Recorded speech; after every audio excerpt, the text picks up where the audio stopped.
నమస్తే. కాంగ్రెస్ పార్టీ అధికారంలోకి వచ్చి దాదాపు 2 నెలలు దాటిపోయింది, 2.5 నెలలు దాటిపోయింది. సో కాంగ్రెస్ పార్టీలో దళిత గిరిజన నాయకులకు ప్రాధాన్యత లభించట్లేదని చాలామంది మాట్లాడుకుంటున్నారు. ఉదాహరణ చూసుకోవచ్చు, మనం అద్దంకి దయాకర్ కావచ్చు, బెల్లయ్య నాయక్ కావచ్చు, ఇద్దరు కూడా దళిత గిరిజన సామాజిక వర్గానికి చెందిన బలమైన నాయకులుగా ఉన్నారు. సో వాళ్ళు ఇప్పటివరకు వాళ్ళకు ఎలాంటి పదవులు కట్టబెట్టలేదు కాంగ్రెస్ పార్టీ. సో ప్రస్తుతం నాతో పాటు Adivasi Congress party state chairman Bellaiah Naik గారు ఉన్నారు. ఒకసారి మాట్లాడదాం, ఆయన రాజకీయ భవిష్యత్తు ఏంటి, మరి లోక్సభ ఎన్నికల్లో ఎట్లాంటి పదవులు కట్టబెట్టబోతున్నారు దళిత గిరిజన నాయకులకు, ఒకసారి మాట్లాడదాం. బెల్లయ్య నాయక్ గారు నమస్తే అండి. నమస్తే. దాదాపు 2.5 నెలలు దాటిపోయింది. ఏమనిపిస్తుంది మీకు? కాంగ్రెస్ పార్టీ అసలైన తెలంగాణ ఇప్పుడే వచ్చిందని చాలామంది మాట్లాడుకుంటారు. మీరు కూడా చెప్పారు, ఇందిరమ్మ రాజ్యం అన్నారు, వచ్చింది. నెక్స్ట్ స్టెప్ ఏంది? మీరు కానీ దయాకర్ కానీ ఎక్కడ మీ ప్రాధాన్యత ఏది కాంగ్రెస్ పార్టీలో? ఇందిరమ్మ రాజ్యాన్ని దేశం లెవెల్లో ఎస్టాబ్లిష్ చేయడమే నెక్స్ట్ టార్గెట్. పార్లమెంట్ ఎన్నికలు వస్తున్నాయి, దానికి పార్టీని సన్నద్ధం చేస్తూ ఉన్నాం. తెలంగాణ రాష్ట్రంలో అధికారంలోకి వచ్చినాం, కానీ దేశంలో కూడా అధికారంలో రావాల్సినటువంటి అవసరం ఉంది. సరే, నాకు దయాకర్కు పదవులు రావాలి అనేటటువంటిది ఇంకా ఇప్పుడే కదా అధికారం వచ్చింది, కొంత సెట్ చేసేటటువంటి పనిలో ఉన్నారు. ఇప్పటికే పబ్లిక్ సర్వీస్ కమిషన్ చైర్మన్ నియమించిండ్రు, అదేవిధంగా స్టేట్ ఫైనాన్స్ కార్పొరేషన్కు రాజయ్య గారిని నియమించిండ్రు. తర్వాత ఇవాళ నిన్న మన ప్రెస్ అకాడమీ చైర్మన్ కూడా కొత్త ఆయన వచ్చినటువంటి పరిస్థితి ఉంది. కాబట్టి ఒక్కొక్కటి అపాయింట్మెంట్స్ అవుతాయి. నేనైతే పార్లమెంట్ టికెట్ అడిగిన, మహబూబాద్ పార్లమెంట్ నుంచి నాకు అవకాశం ఇవ్వండి, ఎందుకంటే నేను ట్రైబల్ డిపార్ట్మెంట్ నేషనల్ వైస్ చైర్మన్ని, ఇక్కడ నేను చైర్మన్గా పనిచేస్తున్నా. మొన్న ఎన్నికల్లో కూడా కంప్లీట్ ట్రైబల్స్ అంతా కూడా కాంగ్రెస్ వైపు తీసుకురావడంలో కీలకమైనటువంటి భూమిక పోషించిన. గత 10 సంవత్సరాల నుంచి కంటిన్యూస్గా బీఆర్ఎస్ చేస్తున్నటువంటి ప్రజా వ్యతిరేక విధానాల్ని ఓపెన్గా వ్యతిరేకిస్తూ కాంగ్రెస్ పార్టీని బలోపేతం చేసి అధికారంలో రావడానికి మా వంతు పాత్రను మేము నిర్వహించినాము. ఎన్నికల్లో మీరు టికెట్ ఆశించారా? డోర్నకల్ మహబూబాద్ అనుకుంటా ఆశించింది. నేను మహిబాద్ నా సొంత కాన్స్టిట్యున్సీ, మహిబాద్ ఇవ్వండి లేకుంటే డోర్నకల్ అని చెప్పినాక నా మహిబాద్ అని నేను అడిగిన. అంటే పార్లమెంట్కు కన్సిడర్ చేస్తాం, స్థానికంగా సర్వేలు ఇవన్నీ కూడా కొంత డాక్టర్ మురళీ నాయక్ గారికి అనుకూలంగా ఉన్నాయి అంటే మంచిది అని చెప్పినాం. నేను అడిగిన, బలరాం నాయక్ గారు అడిగినాం. అయితే సర్వేల బేసిస్ మీద పోయినప్పుడు లోకల్గా మా జీసీసీ అధ్యక్షులు కూడా భరత్చంద్రారెడ్డి గారు డాక్టర్ గారికి అవకాశం ఇద్దామని చెప్పి తను చెప్పినాక మేమందరం కూడా సహకరించడం, ఆయనకు టికెట్ వచ్చింది. కంప్లీట్గా నేనైతే అక్కడే ఉండి ఆయనను గెలిపించడంలో పాత్ర పోషించడం.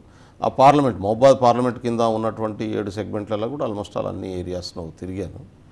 7లో 6 గెలిచినటువంటి స్థితి ఉంది. దురదృష్టవశాత్తు ఒక వీరయ్య గారు కొంత పార్టీలో అంతర్గతంగా జరిగినటువంటి నష్టం వల్ల ఆయన ఓడిపోయినటువంటి స్థితి, లేకుంటే ఆ సీటు కూడా గెలిచేది. మొత్తం అన్ని సీట్లు గెలిచినాం, మంచి మెజారిటీతో గెలిచినటువంటి స్థితి. పాయింట్కి వద్దాం. పీసీసీ రేవంత్ పీసీసీగా ఉన్నప్పుడు ఆయనను సొంత పార్టీ నాయకులే వ్యతిరేకించారు. మీరు కానీ దయాకర్ కానీ ముఖ్య అనుచరులుగా పనిచేసారు. మీరు ఆయన పీసీసీ ఇవ్వడాన్ని స్వాగతించారు. ఎవరెవరో వచ్చి పారాషూట్లు వేసుకొని పదవులు తీసుకొని పోతున్నారు. మరి పీసీసీ ఆయన ఉన్నప్పటి నుంచి ఉన్నారు, మీ పోరాటం కూడా అందరికీ తెలుసు. ఎందుకు పక్కన పెట్టాల్సి వచ్చింది బెల్లయ్య నాయక్ని?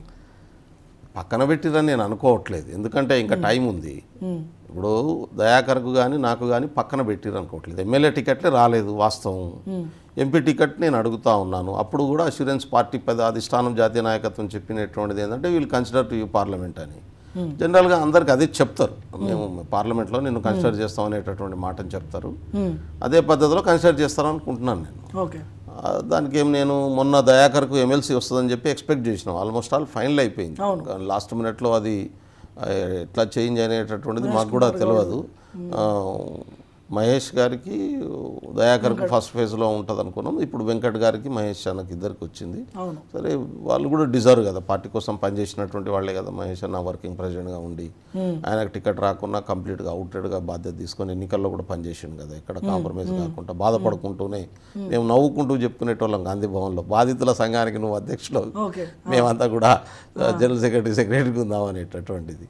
కాబట్టి కొన్నిసార్లు పార్టీ ఈక్వేషన్లో భాగంగా కొంత నష్టం జరుగుతుంది. సరే, ఇప్పుడైతే ఖచ్చితంగా అవకాశం వస్తుందని మేము భావిస్తా ఉన్నాం. సో అంటే వరంగల్ నుంచి దయాకర్ ఆశిస్తున్నాడు, మీరేమో మహబూబాద్ నుంచి ఆశిస్తున్నారు అనుకుంటా లోక్సభ.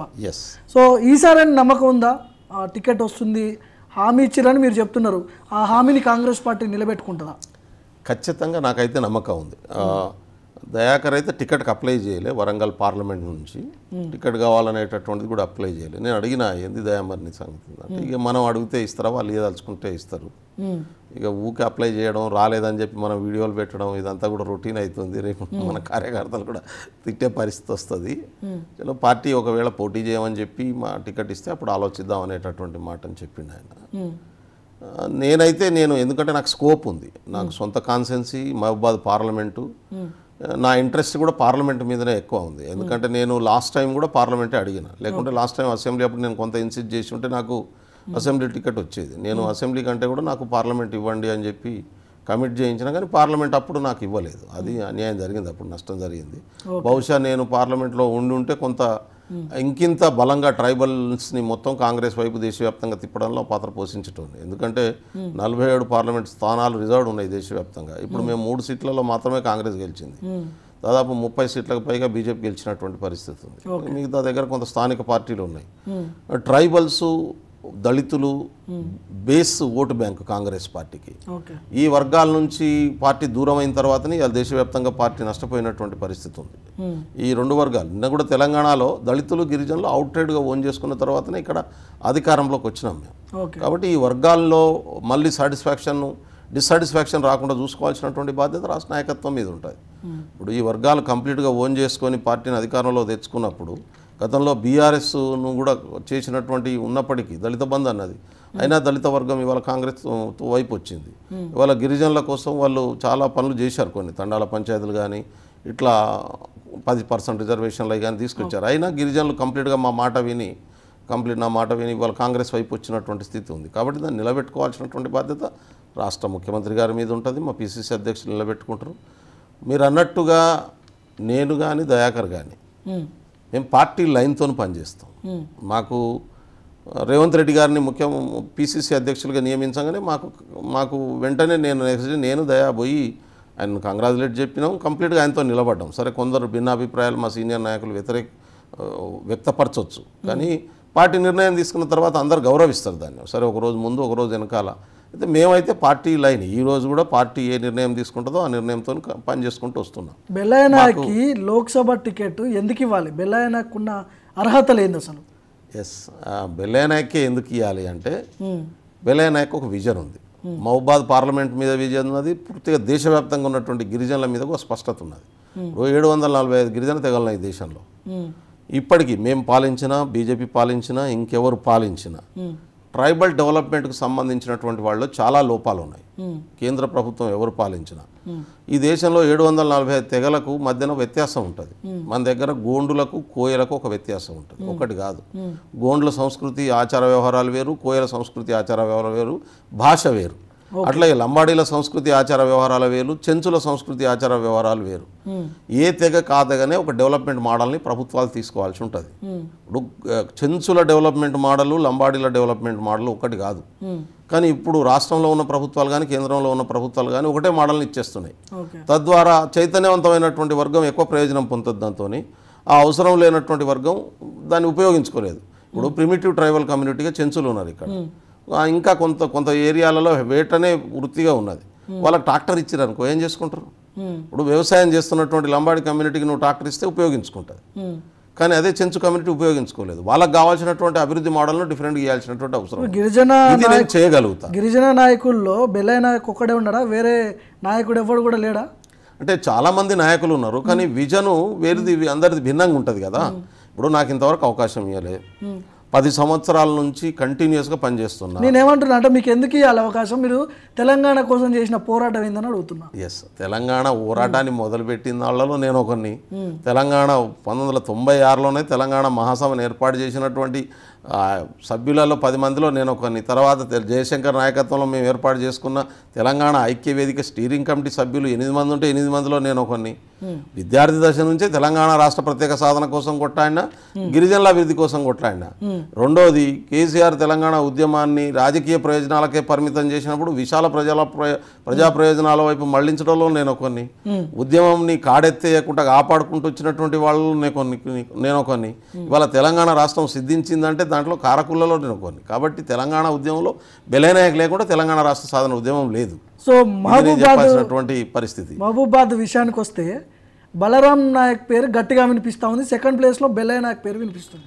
అంటే బలరాం దీని వెనుక రేవంత్ ఉన్నాడనే ప్రశ్నలు ఆరోపణలు కూడా కొన్ని ఉన్నాయి. మీ పార్టీలోనే కొంతమంది చెప్పారు, నాకు ఏం చెప్తారు దీనికి? అంటే బలరాం నాయక్ గారు మా పార్టీలో 2009లో ఎంపీగా గెలిచినటువంటి వ్యక్తి. ఆయనకి ఫస్ట్ టైం గెలవంగానే మంత్రి పదవి ఇచ్చారు, కేంద్ర మంత్రిగా పనిచేసినటువంటి వ్యక్తి. మేమంతా గౌరవిస్తాం ఆయనకి. ఇంతకు ముందు కూడా మైబాద్ పార్లమెంట్ తర్వాత 2004లో జరిగినటువంటి సిట్టింగ్ 14లో జరిగినటువంటి ఎన్నికల్లో సిట్టింగ్ మంత్రిగా ఓడిపోయారు. ఆ తర్వాత మళ్ళీ 2018లో ఆయనకు ఎమ్మెల్యేగా అవకాశం ఇచ్చారు. సరే, ఎమ్మెల్యేగా దురదృష్టవశాత్తు ఓడిపోయారు ఆయన. మళ్ళా 2019లో జరిగిన పార్లమెంట్ ఎన్నికల్లో కూడా ఆయనకు అవకాశం ఇచ్చారు ఎంపీగా, అప్పుడు కూడా ఓడిపోయారు. మొదటిసారి ఎంపీగా ఆయన దాదాపు ఒక 60-65 వేల ఓట్లతో గెలిస్తే, రెండోసారి ఎంపీగా ఆయన దాదాపు 65 వేల ఓట్లతో ఓడిపోయాడు. మూడోసారి ఎంపీగా 1,45,000 ఓట్లతో ఓడిపోయినటువంటి స్థితి ఉంది ఆయనకి. మా పార్టీ నిర్ణయం ప్రకారం 3 సార్లు కంటిన్యూస్గా ఓడిపోయినటువంటి పరిస్థితి ఉంది. ఉదయపూర్ సంకల్ప వీరం ప్రకారం తీసుకున్నటువంటి నిర్ణయాలను కనుక అమలు చేస్తే 2 సార్లకు మించి ఓడిపోయినటువంటి వ్యక్తికి టికెట్లు ఇవ్వాల్సినటువంటి అవసరం అయితే ఉండదు. ఇప్పుడు ఆయనకు గౌరవప్రదంగా ఎమ్మెల్సీ ఇవ్వచ్చు, రాజ్యసభ ఇవ్వచ్చు, మంచి పొజిషన్లో పెట్టాల్సినటువంటి అవసరం ఉంది. నాకు అవకాశం నేను అడుగుతున్నా, బలరాంకి ఇవ్వాలా ఇవ్వలేదా అనేది పార్టీ నిర్ణయం తీసుకుంటాను. ఆయన స్థాయికి బట్టి, ఆయన గౌరవాన్ని, ఆయన అయితే పార్టీని పట్టుకొని పనిచేస్తున్నాడు, సిన్సియర్గా పార్టీతోనే ఉన్నాడు. బలరాం నాయక్ వెనక ఒక రాష్ట్ర ముఖ్యమంత్రి ఉన్నాడు, ఆయన దాటుకొని మీ దగ్గరికి ఎట్లా వస్తుంది అంటున్నాను. అంటే అందరి రాష్ట్ర ముఖ్యమంత్రి నా వెనకాల కూడా ఉన్నాడు అనుకుంటున్నాను నేను. బలరాం నాయక్ గారిని గౌరవించడం అంటే బెల్లయ్య నాయక్ను వ్యతిరేకించడం కాదు. ఫస్ట్ ఆప్షన్ బలరాం నాయక్ ఉందంట. నేను అట్లేం ఉండదు ఆప్షన్. ఇప్పుడు మా పార్టీలో ఎట్లుంటుందంటే, ముఖ్యమంత్రి గారు బలరాం నాయక్ను వేరు, బెల్లయ్య నాయక్ను వేరు చేస్తూ చూస్తాడని నేను అనుకోను. నాకు ఖచ్చితంగా ముఖ్యమంత్రి గారు నాకు కూడా సపోర్ట్ చేస్తారు. ముఖ్యమంత్రి గారు, డిప్యూటీ సీఎం గారు నాకు సపోర్ట్ చేయాలని ఎందుకు అనుకుంటారు? నేను పనిచేస్తున్న విషయం వాళ్ళకి తెలుసు కదా. బట్టి విక్రమార్క ఉన్నారా మీ వెనకాల? ఎట్లా? నాకు నా పార్టీ నాయకత్వం అంతున్నది. ముఖ్యమంత్రి ఉన్నాడు, డిప్యూటీ సీఎం ఉన్నాడు, సెంట్రల్ ఎలక్షన్ కమిటీ సభ్యుడు అయినటువంటి ఉత్తమ్ కుమార్ రెడ్డి గారు కూడా ఉన్నారు. వీళ్ళందరికంటే ఎక్కువ తెలంగాణ కోసం, నేను పార్టీ కోసం నేను పనిచేస్తాను. కార్యకర్తలు ఉన్నారు, ప్రజలు ఉన్నారు, నాకు టికెట్ ఒక అవకాశం ఏమని చెప్పి అడుగుతున్నా. అది నా బాధ్యత, అడగడం ఇవ్వడం వల్ల బాధ్యత. సెంట్రల్ కమిటీ చేస్తున్నటువంటి సర్వేలు కూడా వస్తున్నటువంటి రిపోర్టు పరిస్థితి ఉంది కదా. ఇప్పుడు మొత్తం గెలిచినటువంటి ఎమ్మెల్యేలతో పాటు అక్కడ ఉన్నటువంటి డీసీసీ ప్రెసిడెంట్లు, పార్టీ కార్యకర్తలు, వీళ్ళందరూ కూడా వాళ్ళు నన్ను కోరుకుంటున్నటువంటి పరిస్థితి ఉంది. ఎందుకంటే వాళ్ళందరికీ ఏంటంటే బెల్లయ్య నాయక్ గారు కంటిన్యూస్గా పార్టీ కోసం పనిచేస్తున్నాడు, పార్టీ లైన్లో ఉన్నాడు, గెలిస్తే ఒక విజన్ ఉన్నది. ఇప్పుడు నేను ఇండస్ట్రియల్ కారిడార్ను ఏర్పాటు చేయాలని చెప్పి ఆలోచిస్తూ ఉన్నాం. ఇప్పుడు మైబాద్ నుంచి మీరు మొదలు పెడితే బయ్యారం ఉక్కు ఫ్యాక్టరీ విభజన చట్టంలో ఉంది. గత 10 సంవత్సరాలుగా ఎంపీలుగా పనిచేసినటువంటి వాళ్ళు దాని మీద కొట్లాడి సాధించడంలో ఫెయిల్ అయ్యారు. ఒక్కరోజు కూడా ప్రస్తావించినటువంటి పాపాన పోలేదు కదా. పోనీ ప్రధానమంత్రి ఇంటి కూడా పోయి ధర్నా చేయగలిగినటువంటి శక్తి సామర్థ్యాలున్నాయా? రేపు మా ప్రభుత్వం వస్తేనేమో దాన్ని ఇంప్లిమెంట్ చేయించడం కోసం నేను పనిచేయగలుగుతా. నేను బేసికల్గా ఇంజనీర్ని, అందులోనూ మెకానికల్ ఇంజనీర్ని. అక్కడ క్వాలిటీ ఆఫ్ ఏమున్నది అనేటటువంటి విషయంలో కూడా భిన్నాభిప్రాయాలు ఉన్నాయి. కేంద్ర ప్రభుత్వానికి ఇష్టం లేనప్పుడు రిపోర్టు, ఇష్టం ఉన్నప్పుడు రిపోర్టు ఇచ్చేటటువంటి పద్ధతి ఉంటుంది. వాటిని అన్నింటినీ ఎదుర్కొని బయ్యారం ఉక్కు ఫ్యాక్టరీని పెట్టగలిగితే దాదాపు 20-25 వేల మందికి ఉద్యోగాలు వస్తాయి. కనీసం 1 లక్ష మందికి పైగా అక్కడ ఉపాధి దొరికేటటువంటి అవకాశం ఉంటుంది. బయ్యారంలో ఉక్కు ఫ్యాక్టరీ పెడితే దాని ఇంపాక్ట్తో ఇటు ఇల్లండు సింగరేణి కావచ్చు, దానికి ముందుగా ఉన్నటువంటి భద్రాచలంలో పవర్ ప్లాంట్ దాకా కావచ్చు, అవతల పక్క నుంచి ఛత్తీస్గఢ్ నుంచి మైన్స్ కావచ్చు, ఇవన్నీ కూడా ఒక ఇంటర్లింక్తో ఒక ఇండస్ట్రియల్ కారిడార్ ఏర్పడేటటువంటి అవకాశం ఉన్నది. ఆ విజన్తో నేను పనిచేయగలుగుతాను. రెండోది, చాలా ఫండ్స్ ఉంటాయి. ఇప్పుడు నా పార్లమెంట్, మైబాద్ పార్లమెంట్ కింద ఏమున్నది, 6 ఎస్టీ రిజర్వ్ స్థానాల నియోజకవర్గాలు ఉన్నాయి. ఒకటే జనరల్ నియోజకవర్గం ఉంది, మా నర్సంపేట, మాధవరెడ్డి గారు ప్రాతినిధ్యం వహిస్తున్నటువంటిది. మిగతాది షెడ్యూల్డ్ ఏరియా ఎక్కువ ఉన్నది. స్పెషల్ ఫండ్స్ ఉంటాయి. ఈ సగం మంది ఎంపీలకు ఆ విషయమే తెలియదు, అడిగి పోయి అడిగేటటువంటి అవకాశమే ఉండదు. నాకు గిరిజన చట్టాల మీద అవగాహన ఉన్నది, ఫారెస్ట్ చట్టాల మీద అవగాహన ఉన్నది, ఏజెన్సీ చట్టాల్లో ఉన్నటువంటి వాటికి ఇచ్చేటటువంటి ఎయిడ్స్ మీద స్పష్టత ఉన్నది. కాబట్టి నేను నిన్ననే చెప్పిన, మైబాద్ వాళ్ళు అడిగితే చెప్పిన, ప్రతి గ్రామ పంచాయతీకి కనీసం జనాభాను బట్టి ఫండింగ్ ఉంటుంది కాబట్టి మినిమం 2 కోట్ల నుంచి 5 కోట్ల వరకు 5 సంవత్సరాల కాలంలో ఆ గ్రామ పంచాయతీ డెవలప్మెంట్ కోసం స్పెషల్ ఫండ్ తీసుకురాగలుగుతాను నేను. రాష్ట్ర ప్రభుత్వం నుంచే వచ్చేటటువంటి నిధులే కాకుండా అటువంటి స్పెషల్ ఫండ్ను ప్రతి గ్రామ పంచాయతీకి తీసుకురాగలుగుతా. అంటే యావరేజ్లో ఒక్కొక్క అసెంబ్లీకి 500 నుంచి 1000 కోట్ల రూపాయల ఫండ్ నేను ఈ 5 సంవత్సరాల కాలంలో తేగలను. ఓకే. అంటే ఈ ఈ ఈ ఫండ్ రావడం వల్ల ఏమైందంటే రూరల్ ఏరియా డెవలప్మెంట్ అవుతుంది. రూరల్లో ఉన్నటువంటి గ్రామ పంచాయతీ ప్రాంతాల్లో ఒక అద్భుతమైన డెవలప్మెంట్ వస్తుంది. ఎంప్లాయ్మెంట్ను జనరేట్ చేయగలము, ఇండస్ట్రియల్ డెవలప్మెంట్ చేయగలుగుతాం, స్పెషల్ ఫండ్స్ ఏజెన్సీ ఫండ్స్ తీసుకురాగలము. ఇవన్నీ కూడా చేయగలిగినటువంటి కెపాసిటీ సరి అయిన అవగాహన ఉన్నటువంటి నాయకుడు ఉంటేనే సాధ్యమవుతుంది. భారత్ జోడో యాత్రలో అది నేను చేయగలుగుతా. భారత్ జోడో యాత్రలో రాహుల్ గాంధీ ఆయన పక్కన దాదాపు మీరు దేశం అంతా తిరిగారు అనుకుంటా. ఎస్. సో ఆయనకు మీకు ఎలాంటి సంబంధాలు ఉన్నాయి? రాహుల్ గాంధీ మా నాయకుడు. అంటే రాహుల్ పైరవి కూడా పనిచేయదా తెలంగాణలో? అంటే నేనంతా కాంగ్రెస్ పార్టీలో పెద్దగా పైరోగిలు ఉండవు. పార్టీలో ఒక విధానం ఉంటుంది. ఎలక్షన్లో ఇప్పుడు స్టేట్ ఎలక్షన్ కమిటీ మొన్న కూర్చున్నది. దాంట్లో సీనియర్ నాయకులు అందరినీ పెట్టారు. వాళ్ళందరికీ పేర్లు అప్లై చేసుకున్నటువంటి వాళ్ళ పేర్లు ఇచ్చారు. ఎవరికి ఫస్ట్ ప్రియారిటీ, ఎవరికి సెకండ్ ప్రియారిటీ ఇస్తారనేది అన్ని నియోజకవర్గాలతో టిక్కు కొట్టమన్నారు.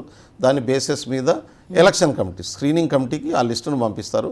స్క్రీనింగ్ కమిటీలో దాంట్లో మా పీసీసీ అధ్యక్షులు, అదేవిధంగా సీఎం, ఇప్పుడు సీఎం గారు రేవంత్ రెడ్డి పీసీసీ అధ్యక్షులు తానే ఉన్నారు కాబట్టి, అదేవిధంగా డిప్యూటీ సీఎం గారు, మిగతా సెంట్రల్ ఎలక్షన్ కమిటీ సభ్యులు, అదేవిధంగా సెక్రటరీస్, ఏఐసీసీ సెక్రటరీస్ ఎవరైతే ఉంటారో వీళ్ళందరూ పార్టిసిపేట్ చేసి వారి అభిప్రాయం చెప్తారు.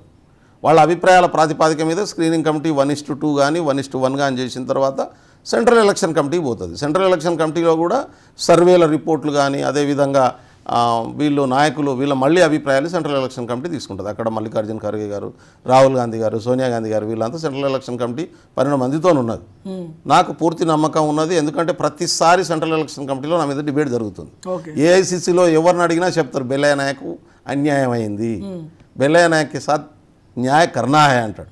మొన్న కూడా పోయి చాలా మందిని కలిసి. కాంగ్రెస్ పార్టీలో ఎందుకు మాట్లాడట్లేదు? తెలంగాణ కాంగ్రెస్కి వచ్చేసరికి తెలంగాణ కాంగ్రెస్ నాయకులు అందరికీ తెలుసు, కార్యకర్తలకు తెలుసు, నాయకులకు తెలుసు, ప్రతి ఒక్కరికి నా పట్ల సానుభూతి ఉంది, దయాకర్ పట్ల సానుభూతి ఉంది. వీళ్ళకి అన్యాయం జరిగింది అనేటటువంటి విషయంలో ఎవరు భిన్నాభిప్రాయంతో లేరు. కాంగ్రెస్ పార్టీ అంటే రెడ్ల పార్టీ అనే ముద్ర అనే ఆరోపణలు బయట పార్టీ వాళ్ళు, బీఆర్ఎస్ కావచ్చు, బీజేపీ కావచ్చు, వీళ్ళు చేస్తుంటారు. రెడ్ల పార్టీ, రెడ్ల రాజ్యం అని మాట్లాడుతుంటారు. ఆ లైన్లో ఒకవేళ తీసుకుంటే దళిత గిరిజన నాయకులైనటువంటి మీరు కానీ దయాకర్ కానీ మీకు న్యాయం జరుగుతుందా? హార్ట్ఫుల్గా చెప్పండి. నేనేమంటున్నా అంటే మన రాష్ట్రంలో ఏ పార్టీ తీసుకున్నా రెడ్ల ప్రాతినిధ్యం ఎక్కువ ఉన్నది. మరి ఇప్పుడు బీఆర్ఎస్లో రెడ్లు తక్కువ ఉన్నారా? అది రెడ్ల పార్టీ కాదా? ఎంతమంది గెలిచి మీ ఎమ్మెల్యేల్లో 15 మంది రెడ్లే ఉన్నారు కదా. 39 మంది గెలిస్తే మరి ఎప్పటిది రెడ్ల అట్లా ఉండదు.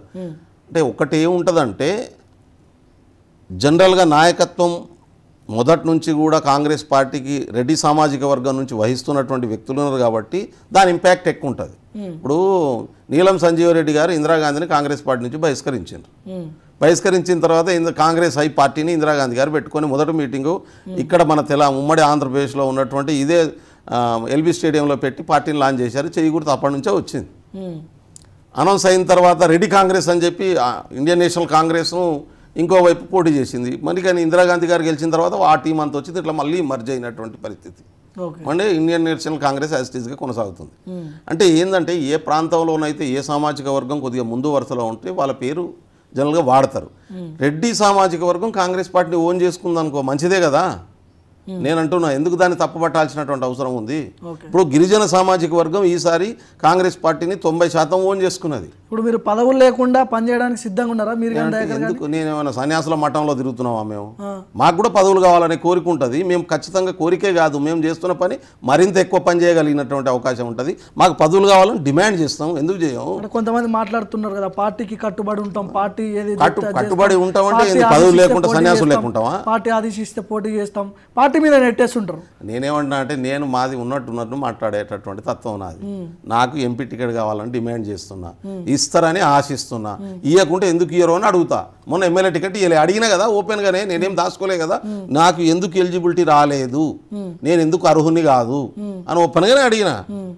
అప్పుడు రాష్ట్ర నాయకత్వం చెప్పకుంటే దీక్ష కూర్చున్నా, పిలిపించి మాట్లాడినరు. లేదు సర్వేలు ఆయనకు అనుకూలంగా ఉన్నాయి కాబట్టి ఆయనకి ఇచ్చినాం, ఖచ్చితంగా నీకు పార్లమెంట్ కన్సిడర్ చేస్తామని చెప్పిండ్రు. లోక్సభ ఎన్నికల్లో మహబూబాద్ నుంచి మీరు టికెట్ ఆశిస్తున్నారు. ఇక్కడ టికెట్ రాకపోతే వేరే పార్టీ నుంచి బెల్లయ్య నాయక్ బరిలో దిగబోతున్నాడు, వేరే పార్టీ నుంచి ఆఫర్స్ ఉన్నాయి. దీనికి ఏమంటారు మీరు? నేనేమంటా అంటే కాంగ్రెస్ పార్టీ నాకు టికెట్ ఇస్తుంది, 100% ఇస్తుంది. నేను ఇవ్వకపోతే అంటున్నా, నెక్స్ట్ ఇవ్వకపోతే అనే ప్రశ్నే ఉత్పన్నం కాదు. ఇచ్చినాక ఇవ్వకపోవడం అనే ప్రశ్నే ఎక్కడ కేటీఆర్ ఫోన్ చేస్తున్నాడంట, మాట్లాడుతున్నాడంట, బీజేపీ నుంచి టచ్ లో ఉన్నారంట. చాలా మంది ఇప్పుడు కెపాబిలిటీ ఉన్నటువంటి లీడర్షిప్ను చాలా మంది మా దగ్గరికి వస్తే వాళ్ళకు ఉపయోగం ఉంటుంది అనేటటువంటిది అనుకుంటారు. ఇప్పుడు మొన్న ఎన్నికల్లో కూడా కొన్ని సంఘాల వాళ్ళు మరి రేవంత్ రెడ్డి గారిని గెలవంగానే ఏమో అన్నాడని చెప్పి దాన్ని అడ్డం పెట్టుకొని కేసీఆర్ మొత్తం ట్రైబల్ ఓట్లన్నీ గుంజుకుపోదామని ఒక స్కెచ్ చేసిండు. ఓకే, కేసీఆర్ గారు మాట్లాడారు కదా, బెల్లయ్య నాయకు టికెట్ ఇవ్వమని చెప్పి వాళ్ళ సంఘం వాళ్ళు పోతే ఇట్లా వాళ్ళని అవమానపరిచే పద్ధతిలో మాట్లాడిండు అని చెప్పి మొత్తం గిరిజనులను రెచ్చగొట్టే పని కేసీఆర్ గారు చేసిరు కదా, మనం చూసినాం కదా.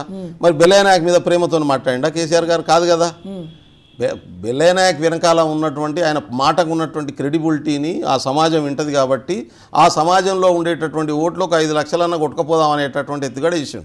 ఇదే విషయం చెప్పిన నేను టీవీలలో చెప్పిన, మీడియాకి చెప్పిన, మీటింగ్లలో కూడా చెప్పిన. కాబట్టి అది వెంటనే మా రేవంత్ రెడ్డి గారు బెల్లయ్య నాయక్ గురించి నేను కొట్లాడతా, నేను టికెట్ తీసుకొస్తా అనేటటువంటి మాటను కూడా తను మాట్లాడాడు. నేనేమంటున్నా అంటే ఖచ్చితంగా బెల్లయ్య నాయక్ పార్లమెంట్ టికెట్ వస్తుందని నేను అనుకుంటున్నా, ఇస్తుందని నేను భావిస్తున్నా. ఎందుకంటే నాకంటే ఎక్కువ సర్వీస్ చేసినటువంటి వాళ్ళు ఉన్నారని నేను అనుకో. నాకు టికెట్ అడుగుతున్న వాళ్ళు ఖచ్చితంగా ఉంటా, నాకు వేరే పొజిషన్ ఇస్తారు, ఖచ్చితంగా ఉంటా. ఇప్పుడు నేను ఇచ్చిన లైన్ నేను మళ్ళీ చెప్తున్నా, 100 సార్లు డిస్కస్ చేసినటువంటి లైన్ను పట్టుకొని రాహుల్ గాంధీ దేశం అంతా తిరుగుతున్నాడు. సామాజిక న్యాయం కావాలనే ఎజెండాతో తిరుగుతున్నాడు. ఇవాళ బీసీలకు సమానత్వం కావాలి, ఎస్సీలకు సమానత్వం కావాలి, ఎస్టీలకు సమానత్వం కావాలి, మహిళలకు సమానత్వం కావాలి. సమానత్వం అనే కాన్స్టిట్యూషన్ ప్రియాంబుల్లో ఉన్నటువంటి బేసిక్ సూత్రాన్ని ఇంప్లిమెంట్ చేయాలనేటటువంటిది మొదటి నుంచి మా ఎజెండా, నా ఎజెండా. ఆ ఎజెండాను పట్టుకొని రాహుల్ గాంధీ తిరుగుతుండే ఇలా దేశం అంతా. ఒక్కరోజు తిండి తిప్పలు మానేసి తిరుగుతున్నటువంటి ఆయన ఒకవైపు ఉంటే, నాకు వ్యక్తిగతంగా నష్టం జరిగింది ఇప్పటికే, జరగడమే కాదు దాన్ని సరి చేసుకునే అవకాశం ఉంటుంది, సరి చేసుకుంటారని చెప్పి నేను భావిస్తాను. ఎక్కడ పోయినా కూడా అరే బెల్లన్నకి అన్యాయం జరిగింది కాంగ్రెస్ పార్టీలో, మిమ్మల్ని చూస్తే చాలా జాలేస్తుందని చాలా మంది మాట్లాడుకుంటారట, వాస్తవేనా అది? కొద్దిగా మీకు ఎప్పుడైనా గిల్టీగా అనిపించింది, అరే ఎవరెవరో వస్తున్నారు పారాషూట్లు వేసుకొని పదవులు తీసుకొని పోతున్నారు, నేను పని చేసిన నాకు ఎందుకు ఇవ్వట్లేదు, అసలు ఎందుకు ఉండాలి ఈ పార్టీలో, ఎప్పుడైనా అనిపించిందా? అంటే ఖచ్చితంగా అనిపిస్తుంది, అనిపించకుండా ఉండదు కదా. మనసులో మనం అట్లా అంటే నన్ను నేను మోసం చేసుకున్నట్టు, అబద్ధం మాట్లాడాల్సినటువంటి అవసరం ఉండదు, మనసు సాక్షిగానే మాట్లాడతా. కాబట్టి ఇంత కష్టపడ్డ తర్వాత ఎందుకు కన్సిడర్ చేయట్లేదు, ఎందుకు ఇబ్బంది పెడుతున్నారనే భావన ఉంటుంది. అంటే ఒక సమస్య ఉన్నదంటే నాయకులు తన వ్యక్తిగత ప్రయోజనాల వరకు, తన వ్యక్తిగత పదవుల వరకే పరిమితం అయితే ఎవరికి ఏమి ఇబ్బంది ఉండదు. కానీ ఆ పదవిని సామాజిక ప్రయోజనాల కోసం వాడడం అనేటటువంటి వ్యక్తులు ఎవరైతున్నారో వాళ్ళతోనే సమస్య మిగతా వాళ్లకు. ఇప్పుడు దయాకర్కి కానీ బెల్లయ్యకు కానీ వ్యక్తిగతంగా ఏమి ఉండదు, మీ ఇద్దరు కొన్ని విషయాల్లో కోరిలేటెడ్ అవుతాయి. ఇప్పుడు మా మిస్సెస్ ప్రొఫెసర్ నౌకరీ చేస్తుంది, ఆమె పెంచి తిండి పెడుతుంది, నేను తిరుగుతున్నా. పాలిటిక్స్ అనేది నాకు సేవా రంగమే, నాకు వ్యాపార రంగం కాదు. రాజకీయాలు అనేటటువంటివి 10 మందికి ఉపయోగపడడం అనేటటువంటిది మా ఫాదర్ చెప్పినటువంటి ఆలోచనతోనే నేను ఉంటా. బహుశా దయాకర్ కూడా అదే విధానంతో ఉంటాడు. ఈ 10 మందికి సర్వీస్ చేయాలనేటటువంటిది రాజకీయాల్లో తగ్గిపోయినటువంటి స్థితి కూడా ఉంది ఇవాళ రేపు. ఆ తగ్గిపోయినటువంటి స్థితి నుంచి కూడా కొంత నష్టం జరుగుతున్నటువంటి పరిస్థితి ఉంది. దయాకర్ విషయానికి వస్తే పార్టీని వస్తే పక్కన పెడదాం మనం, మీ మిత్రుడు మంచి మిత్రుడు మీకు, సో ఇద్దరు మిత్రులే, పార్టీని పక్కన పెట్టి మాట్లాడండి. అద్దంకి విషయంలో జరిగింది న్యాయమా అన్యాయమా ఏం చెప్తారు? హార్ట్ఫుల్గా చెప్పండి. అన్యాయమే అంటే నేను ఆయన 2 సార్లు తక్కువ మార్జిన్తో ఓడిపోయినటువంటి వ్యక్తికి టికెట్ ఇవ్వకపోవడం అనేటటువంటిది అన్యాయం, దాంట్లో తేడా ఏముంది, దాంట్లో క్వశ్చనే లేదు. రెండోది ఆయన ఈసారి భారీ మెజార్టీతో గెలిచేటటువంటి అవకాశం ఉండేది, ఇయ్యలేదు. పోనీ ఆ తర్వాత అకామిడేట్ చేయడం కోసం ఎమ్మెల్సీకి కూడా ఆయన చివరి వరకు ప్రయత్నం చేసి పార్టీ ఇస్తానని చెప్పి ఆయన పేరుండి తీసేయడం కూడా అన్యాయమే. నేను ఏమంటున్నా అంటే ఇప్పుడు ఆయన ఉంటే చట్టసభల్లో ఉండడం వల్ల పార్టీకి లాభం జరుగుతుంది కదా, మన వాయిస్కి వెయిట్ పెరుగుతుంది కదా, ఆయన చెప్పేదాంతో ప్రభుత్వానికి అండగా నిలబడేటటువంటి అవకాశం ఉంటుంది కదా. ఆ అవకాశం ఉన్నప్పుడు ఆ అవకాశం కల్పించాల్సినటువంటి బాధ్యత ఉంటుంది. ఎందుకు అది రాకపోవడం అనేటటువంటి ఖచ్చితంగా అన్యాయం, దయాకర్ పట్ల అన్యాయం జరిగింది. అయితే పార్టీ సరి చేస్తుందనే నమ్మకం ఉంది, వెంటనే దాన్ని సరి చేసుకునే. ఎందుకంటే చాలా మళ్ళీ ఎమ్మెల్సీ పదవులు వస్తున్నాయి, రాజ్యసభ వస్తున్నాయి, రేపు పార్లమెంట్ ఎన్నికలు వస్తున్నాయి. ఆయన అడుక్కున్నా, నేనైతే అంటున్నాను వరంగల్ ఏదో ఒక పార్లమెంట్ సీట్ ఆయనకి ఇవ్వండి. ఇప్పుడు ఎమ్మెల్యే ఇవ్వలేదు, తుంగతిర్తి ఇవ్వలేదు, ఎమ్మెల్సీ ఇస్తా అని చర్చ జరిగింది, అది కూడా రాలేదు. వరంగల్ పార్లమెంట్ ఆయన ఆశిస్తున్నాడు, అది కూడా ఇస్తుందో ఇయ్యదో తెలియదు. ఇవ్వకపోతే పరిస్థితి ఏంది, ఎట్లా అంటే దళిత సామాజిక వర్గము నాయకుడు ఆయన, సామాజిక వర్గం ఉంటుందా కాంగ్రెస్ పార్టీతో, ఏమైనా వ్యతిరేకత వచ్చే అవకాశం ఉందా? అంటే నేను దయాకరు దళిత ఉద్యమం నుంచి మహానాడు రాష్ట్ర జాతీయ అధ్యక్షుడికి పనిచేసి వచ్చిండు. నేను లంబాడకుల పోరాట సమితి పనిచేసి వచ్చినాం. సామాజిక న్యాయ ఎజెండాతో పనిచేసి వచ్చినాం. ఆ సామాజిక వర్గం మాతో ఉన్నప్పటికీ ఇప్పుడు దాంతో పాటుగా మొత్తం అన్ని వర్గాలను ప్రాతినిధ్యం వహించేటటువంటి కాంగ్రెస్ పార్టీ నాయకులుగా పనిచేస్తూ ఉన్నాం మేము. అన్ని వర్గాల్లో మాకు అభిమానులు ఉన్నారు, బాధపడుతున్న వాళ్ళు ఉన్నారు. ఇప్పుడు నిన్న భట్టి విక్రమార్క గారి బ్రదరు చనిపోతే అక్కడికి వెళ్తే అందరూ సానుభూతి చూపించడమే. అంటే మీకు అన్యాయం జరిగింది, మీకు రావాలి, ఖచ్చితంగా రేపు ఎంపీ టికెట్ రావాలని చెప్పి ప్రతి ఒక్కరు ఆడ కలిసినటువంటి కొన్ని వందల మంది ఇదే మాట. ఇది ఒక రకంగా ఇబ్బందికరంగా ఉన్నది కలవడం కూడా. అందుకనే ఈ వర్గాల్లో కొంత చర్చ జరుగుతున్న మాట వాస్తవం. నాతో చాలా స్పష్టంగా నిన్న ఒక ప్రొఫెసర్ మాట్లాడిండు, ఆడ కలిసిండు. అసలు పేనం నుంచి పోయిన పడ్డామా అనిపిస్తుంది మాకు. అంటే ఎందుకు అంత పెద్ద మాట అంటున్నారు? 10 సంవత్సరాలు కష్టపడి కదా మీకు కొట్లాడి ఇవాళ కేసీఆర్ చేయలేదు, ఇవాళ రేవంత్ రెడ్డికి రాగానే బారికేట్లు తీసేసిండ్రు. ఒక డెమోక్రటిక్ పాలన, ప్రజాపాలన అందించేటటువంటి ప్రయత్నం జరుగుతుంది, ప్రజలు సెంట్రిక్గా జరుగుతుందంటే ఆయన ఒక్కటే మాట చెప్పిండు. సరే నేను మీరు చేస్తున్న పనులు, రేవంత్ రెడ్డి గారు చేస్తున్న పనులు మంచిగా మంచిగా చేస్తున్నాను, కానీ ఒక లంబాడీగా నేను ఒక బంజారా ఒక ట్రైబల్గా ఆలోచించినప్పుడు మాకు నష్టం జరుగుతుందేమో, మేము నష్టపోయినామేమో భావన అనేది ఎక్స్ప్రెస్ చేసిండు ఆయన. ఇప్పుడు కోమటిరెడ్డి బ్రదర్స్ దయాకర్కి పదవి రాకుండా అడ్డుకుంటున్నారని చాలా ఆరోపణలు ఉన్నాయి. దీని మీద మీ వ్యక్తిగత అభిప్రాయం చెప్తారా ఏమన్నా? అంటే నేను అట్లా అనుకోవట్లేదు. కోమటిరెడ్డి గారికి ఏం వ్యక్తిగతంగా ఉంటుంది? కోమటిరెడ్డి గారు అదే తుంగతుర్తి నియోజకవర్గపు ఎన్నికల సభలో దయాకర్ గారికి పూర్తిగా సహకరిస్తూ ఆయనకు మంచి పొజిషన్ రావాలని చెప్పి ఓపెన్గా ప్రజల మధ్యన చెప్పినటువంటి సందర్భం ఉంది కదా. సరే, ఒక సభలో దయాకర్ మాట్లాడిన మాటల పట్ల ఆయన నొచ్చుకున్నాడు. నేను దయాకర్ దానికి క్షమాపణ చెప్పిండు, తర్వాత దాన్ని వాళ్ళు కూడా సరి చేసుకున్నారు. అది కంటిన్యూ అవుతుందని చెప్పి నేను అనుకోను. ఎందుకంటే నాకు రాజగోపాల్ రెడ్డి గారు కూడా బాగా తెలుసు, ఇటువంటి విషయాల్ని ఆయన పెద్దగా మనసులో పెట్టుకొని ఏదో చేస్తాడని చెప్పి నేను అనుకోవట్లేదు. కానీ ఆ ఈక్వేషన్స్, ఆ జిల్లాకు సంబంధించినటువంటి ఈక్వేషన్స్లో ఇవాళ దయాకరు అనేటటువంటి ఒక అసెట్, కాంగ్రెస్ పార్టీ గత 10 సంవత్సరాలుగా కొట్లాడినటువంటి అసెట్గా ఉన్నటువంటి వ్యక్తిని గౌరవప్రదమైనటువంటి స్థానంలో పెట్టుకోవడం అనేటటువంటి పార్టీ తీసుకోవాల్సినటువంటి నిర్ణయం. దీంట్లో ముఖ్యమంత్రి చొరవ తీసుకోవాలి. ఆయన పిసిసి అధ్యక్షులు ఉన్నారు కాబట్టి రేవంత్ రెడ్డి గారు దీనికి ఇనిషియేషన్ తీసుకోవాల్సినటువంటి అవసరం ఉంటుంది. ఒకానొక దశలో ముఖ్యమంత్రి ఇప్పుడున్నటువంటి ముఖ్యమంత్రి రేవంత్ని కాంగ్రెస్ పార్టీలో జాయిన్ చేసిందే బెల్లయ్య నాయక్ అనే చర్చ కూడా జరిగింది. వాస్తవమేనా? అది ఏకీభవిస్తారు దానికి? అంటే జాయిన్ చేసింది ఆయన కాంగ్రెస్ పార్టీకి రావాలని నేను కోరుకున్నా, చాలా బలంగా కోరుకున్నా. లేదా అందులో? ఎస్, నా పాత్ర ఉంది, నేను దాన్ని డినే చేయను. రాహుల్ గాంధీ గారికి ఆయన వచ్చే ప్రయోజనాలు ఏమున్నాయనేటటువంటి విషయంలో ఒక నోటు పంపించాల్సిన పరిస్థితి వచ్చినప్పుడు కంప్లీట్గా ఒక నోట్ రాసి ఏ రకాల ప్రయోజనాలు ఉంటాయనేటటువంటి, ఆయన రావడం వల్ల ఎట్లా లాభం ఉంటుందనే విషయంలో ఒక పాజిటివ్గా ఉన్నటువంటి నోటు పంపించినటువంటి మాట వాస్తవం. ఖచ్చితంగా ఆయన వస్తే పార్టీకి లాభం జరుగుతుంది అన్న మాట వాస్తవం. చాలామంది ఒక టీము రేవంత్ రెడ్డి గారితో పాటు కాంగ్రెస్లో జాయిన్ అయ్యారు కదా. దాంట్లో ఉడత లెక్క మనదే ఉన్నది, దాంట్లో చిన్న పని అది మనం చేయగలిగాం. మీకు ఏఐసిసి నుంచి మంచి పరిచయాలు ఉన్నాయి, రాహుల్, సోనియా, ప్రియాంక వీళ్ళందరితో మంచి పరిచయాలు ఉన్నాయి. బెల్లయ్య నాయక్కి రాష్ట్రంలో పదవులు రాకుండా అడ్డుకునేది ఎవరు అంటే ఏం చెప్తారు? కాంగ్రెస్ పార్టీనా, కాంగ్రెస్ పార్టీలో ఉన్నటువంటి వ్యక్తుల, లేదంటే ఇంతకుముందు మనం మాట్లాడుకున్నాం రెడ్ల రాజ్యం అది ఇదే చాలా మంది అంటున్నారు. సో ఆ ఈక్వేషన్ ఏమైనా ఉందా? నేను అది అనుకోవట్లేదు. కానీ విషయం ఏంటంటే కాంగ్రెస్ పార్టీలో జనరల్గానే గ్రూప్ రాజకీయాలు ఉంటాయి కూడా. మేమేమో పార్టీ లైన్ తీసుకొని పనిచేస్తాం కాబట్టి ప్రతి ఒక్కళ్ళు నువ్వు మంచిగా పనిచేస్తున్నావు, పార్టీ కోసమే పనిచేస్తున్నావుగా అని అంటారు. కానీ నువ్వు నావనివే బాధ్యత తీసుకొని మాట్లాడాల్సిన ప్లేస్ ఏదైతుందో, ఇప్పుడు టికెట్ల పంపిణీ ఎక్కడ జరుగుతుంది? సెంట్రల్ ఎలక్షన్ కమిటీ కాడ ఫైనల్ అవుతుంది.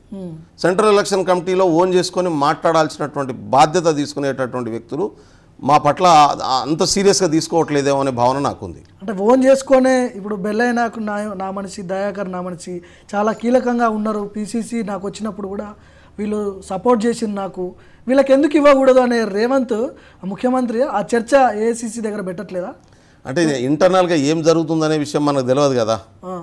సెంట్రల్ ఎలక్షన్ కమిటీలో రేవంత్ రెడ్డి గారు ఏం మాట్లాడుతున్నారు, భట్టి విక్రమార్క గారు ఏం మాట్లాడుతున్నారు, మొన్న ఇద్దరు ఉన్నారు కాబట్టి పిసిసి సిఎల్పిగా వాళ్ళిద్దరే ఉన్నారు. సెంట్రల్ కమిటీలో ఇవాళ సభ్యులుగా ఉత్తమ్ కుమార్ రెడ్డి గారు ఉన్నారు. అవును. మిగతా అక్కడే కదా ఫైనల్ అయ్యేది. ఇప్పుడు 1:2 పోయిన తర్వాత ఎవరికి ప్లస్ ఉంటుంది, ఎవరికి మైనస్ ఉంటుంది, ఎవరికి ఎందుకు ఇవ్వాలనేటటువంటి డిస్కషన్ అక్కడే జరుగుతుంది. అవును. అక్కడ జరిగినప్పుడు ఇంటర్నల్గా ఎవరేం మాట్లాడుతున్నారనే విషయం అది బయటికి రాదు, మనకు తెలియదు. ఓకే. నేనేమనుకున్నా అంటే పూర్తిగా అక్కడ జరిగేటటువంటి డిస్కషన్లో ఓన్ చేసుకొని మాట్లాడుకుంటే టికెట్ వచ్చేది. రాలేదు అంటే అక్కడ జరిగేటటువంటి డిస్కషన్లో మా తరపున అడ్వకసీ బలహీనంగా ఉందని అనుకుంటున్నాను నేను. ఓకే. నేను అదే అనుకుంటున్నాను. ఎందుకంటే మనం ప్రిడిక్ట్ చేయగలం, అంచనా వేయగలం, ఒక ఆలోచన ఉంది. కాబట్టి ఈసారి అట్లా జరగకపోవచ్చు. ఎందుకంటే చాలా స్పష్టంగా పార్టీకి తెలుసు, ట్రాక్ రికార్డు తెలుసు, సర్వేలు ఉన్నాయి, ఇవన్నీ ముంగడ పెట్టుకుంటారు. ముఖ్యమంత్రి గారికి తెలుసు, ఉప ముఖ్యమంత్రి డిప్యూటీ సీఎం గారికి తెలుసు, ఉత్తమ్ గారికి తెలుసు, వీళ్ళు ముగ్గురు ఉంటారు. వీళ్ళతో పాటు దీపాదాస్ మున్షి గారికి తెలుసు, సెక్రటరీలకు తెలుసు, మా ఏఐసిసి సెక్రటరీగా ఉన్నటువంటి సంపత్ గారు కావచ్చు, వంశీచంద్ర రెడ్డి గారు కావచ్చు, అదేవిధంగా శ్రీధర్ బాబు గారు కావచ్చు, ముగ్గురికి తెలుసు, వాళ్ళకు కూడా తెలుసు. కాబట్టి ఈసారి ఖచ్చితంగా ప్రతి ఒక్కరూ కొంత పాజిటివ్గా ఉండి మాట్లాడి ఎస్ ఖచ్చితంగా ఇది వీళ్ళని కన్సిడర్ చేయడంలో ఉపయోగం ఉంటుందని చెప్తాను అనుకుంటున్నాను. ఇప్పుడు మహబాద్ టికెట్ రాకపోతే గిరిజన సమాజం, మీరు ఏదైతే చెప్తున్నారో గిరిజన నాయకుడిగా ఉన్నారు, మీరు కూడా అసెంబ్లీ ఎన్నికల్లో చాలా కీలకంగా పనిచేసినాం మేమందరం కూడా కాంగ్రెస్ గెలుపు అని చెప్తున్నారు. ఒకవేళ మీకు మహబాద్ టికెట్ రాకపోతే గిరిజన సమాజం కాంగ్రెస్ పార్టీకి సపోర్ట్ చేస్తుందా చేయదా? మీరు సపోర్ట్ చేయమని చెప్తారా లేదా? అంటే నేను పార్టీలో ఉన్నా కాబట్టి పార్టీ కోసం పనిచేస్తా, కానీ మొత్తం సమాజం నా మాటకు కూడా విలువ ఇస్తుందని అనుకోను నేను. ఎందుకంటే నిన్నటి దాకా ఇది ఓపెన్గానే చెప్తున్నా, మా నాయకుడికే న్యాయం జరగలేదు, మాకేం జరుగుతుంది? నన్ను మొహం పట్టుకొని అంటున్నారు, అన్నా నీకు ఇంత కొట్లాడితే నీకే టికెట్ ఇవ్వనప్పుడు మళ్ళీ నువ్వు మమ్మల్ని సపోర్ట్ చేయమని ఎట్లా అడుగుతున్నావు? మొన్న చేసినావు. ఇప్పుడు 7 ఎమ్మెల్యేలు గత అసెంబ్లీలో ఉండేది మనోళ్ళు, లంబడోల సామాజిక వర్గం నుంచి. ఇప్పుడు 5 అయిపోయినరు. అందులో మంత్రి పదవి ఉండేది, ఎమ్మెల్సీ ఇచ్చి మంత్రి పదవి ఇచ్చిండు కేసీఆర్. అది కూడా ఇవ్వలేదని నిన్న ఎక్కువ ఇంటెలెక్చువల్ అదే చెప్పిండు నాకు డైరెక్ట్గా. ఆ అసంతృప్తి ఉన్నది, ఏర్పడుతుంది. అది లేకుండా చూసుకోవాల్సినటువంటి పద్ధతిలో మేము పనిచేస్తాం. నేను పనిచేస్తా, కానీ నా మాటకు కూడా ఎంతవరకు విలువ ఉంటుంది అనేది ప్రశ్న కదా. పార్టీ నాకు ప్రాధాన్యత ఇవ్వనప్పుడు, పార్టీ నన్ను పక్కన పెట్టినప్పుడు, పార్టీ నాకు గౌరవప్రదమైన పొజిషన్ ఇవ్వనప్పుడు నేను చెప్పి తీసుకొచ్చినప్పుడు నా మాట ఎందుకు వింటాడు? అన్నకేం లేదురా ఉత్తదే ఆయన చెప్తుంటాడు, కానీ ఆ పార్టీ వాళ్ళు వాడుకొని వదిలేస్తారనే భావన వచ్చింది అనుకో, చాలా నష్టం జరిగేటటువంటి ప్రమాదం. నాకున్న సమాచారం ఏంటంటే దయాకర్కి బెలైనాకి కార్పొరేషన్ చైర్మన్లతో సరిపెట్టుదామని చూస్తుందంట అధిష్టానం. దీని మీద మీ రియాక్షన్ ఏంటి ఒకవేళ అదే జరిగితే? నేను ఏమి ఇస్తారనేటటువంటిది పార్టీ నిర్ణయం తీసుకుంటుంది. మేమైతే చట్టసభల్లో ఉండాలని అనుకుంటా ఉన్నాం. నేనైతే ఖచ్చితంగా ఐదర్ అసెంబ్లీ ఆర్ పార్లమెంటు, అటు ఎమ్మెల్యే అవుతుందా, ఎమ్మెల్సీ అవుతుందా, ఎంపీ అవుతుందా, రాజ్యసభ అవుతుందా నాకు తెలియదు. చట్టసభల్లో లేనటువంటి పదవుల వలన నేను నమ్ముకునే ప్రజలకు నేనేం ఉపయోగపడలేను. నా కోసం ఎవరైతే పనిచేస్తున్నారో, నేను ఏ వర్గానికైతే న్యాయం చేయాలని తిరుగుతున్నానో, ఇప్పుడు నేను పార్లమెంటుకు పోయినా అనుకో, అడ్వాంటేజ్ ఏంది? దేశవ్యాప్తంగా ఉన్నటువంటి ట్రైబల్స్ను ఆర్గనైజ్ చేయగలను. నాకు వైస్ చైర్మన్ ఇస్తేనే 20 రాష్ట్రాల్లో Congress party ST department establish చేసిన నేను. అంతకుముందు ఎక్కడ అంత బలంగా లేదు, నామకే వస్తే ఉన్నది. దాన్ని 20 రాష్ట్రాల్లో ఎస్టాబ్లిష్ చేయగలిగినటువంటి పరిస్థితి ఉంది. నేను ఎంపీగా పోతే నెక్స్ట్ పార్లమెంట్ ఎన్నికల నాటికి 47 సీట్లలో కనీసం 30 సీట్లు కాంగ్రెస్ పార్టీ వైపు మళ్ళించడానికి ఉపయోగపడతాను. అదొకటే కాదు, బంజారా కమ్యూనిటీ ఇప్పుడు 18 కోట్ల మంది ఉన్నారు దేశంలో. ఒక్క తెలంగాణ కర్ణాటక వదిలిపెట్టి మొత్తం బీజేపీ వైపు ఉన్నారు. అంటే సౌత్లో తెలంగాణ, కర్ణాటక అండ్ ఇటు మహారాష్ట్ర. మల్లికార్జున్ ఖర్గే గారి మీద గెలిచినటువంటి వ్యక్తి ఎవరు? మా కమ్యూనిటీకి అతనికి సంబంధించినటువంటి వ్యక్తిని బీజేపీ ఇస్తే గెలిచినటువంటి పరిస్థితి ఉంది. అందుకనే ఆ బంజారా కమ్యూనిటీని కూడా కాంగ్రెస్ వైపు తీసుకురాగలను. ఒకప్పుడు కాంగ్రెస్ బేస్గా ఉండేది, అది మహారాష్ట్రలో ఉండే, మధ్యప్రదేశ్లో ఉండే, ఛత్తీస్గఢ్లో ఉండే, ఉత్తరప్రదేశ్లో 1 కోటి మంది ఉన్నారు. ఇవాళ కాంగ్రెస్ పార్టీలో ఏఐసిసి లెవెల్లో సెక్రటరీ కానీ, జనరల్ సెక్రటరీ లెవెల్లో కానీ, లేకుంటే ఇంపార్టెంట్ పొజిషన్లో కానీ బంజారా కమ్యూనిటీ నాయకత్వం లేదు. లేకపోవడం వల్ల బీజేపీ దాన్ని క్యాచ్ చేయగలిగింది, బీజేపీ వైపు మళ్ళించుకోగలిగినరు. ఉత్తరప్రదేశ్లో ముఖ్యమంత్రి గారు కావచ్చు, లేకుంటే హర్యానా ముఖ్యమంత్రి ఖట్టర్ గారు కావచ్చు, ఇవాళ పెద్ద ఎత్తున మా బంజారా కమ్యూనిటీకి ప్రాధాన్యత ఇస్తున్నటువంటి పరిస్థితి తీసుకొచ్చింది. మొదటిసారిగా ఉత్తరప్రదేశ్లో ఒక లంబాడి బంజారా కమ్యూనిటీ నుంచి ఎమ్మెల్యే చేసుకున్నారు వాళ్ళు. ఎప్పుడో 29-30 సంవత్సరాల క్రితం ఇందిరాగాంధీ హయాంలో ఒక్కసారి అక్కడ ఎమ్మెల్యే అయ్యిండు కాంగ్రెస్ నుంచి. తర్వాత ప్రాతినిధ్యం లేదని అసంతృప్తం ఉంది. ఇవన్నీ కూడా చేయగలిగినటువంటి శక్తి నాకుంది.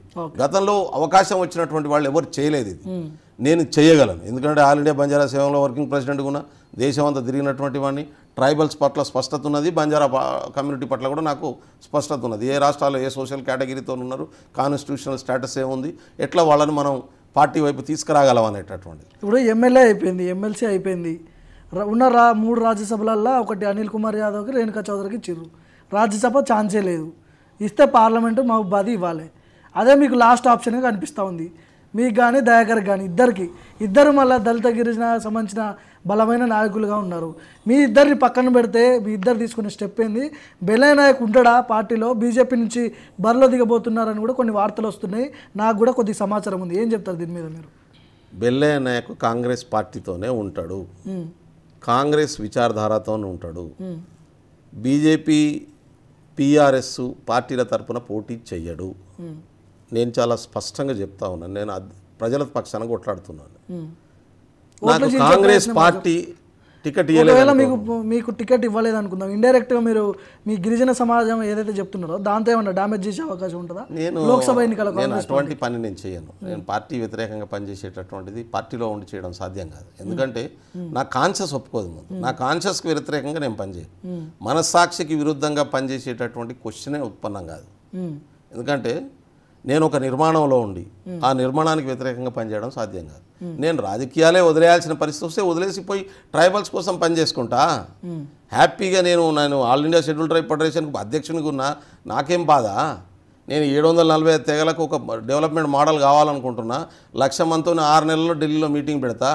ప్రభుత్వం ఎవరిది ఫామ్ అయినా ఆ ప్రభుత్వాన్ని మెడలో ఉంచి నేను పని చేయించుకోగలుగుతా. నేనేం తండాల పంచాయతీలు ఎమ్మెల్యే అయ్యి ఎంపీ అయ్యి చేయించినా. ఇప్పుడు 3,000 మంది సర్పంచ్లు ఎంపీటీసీలు అయినరు తెలంగాణలో.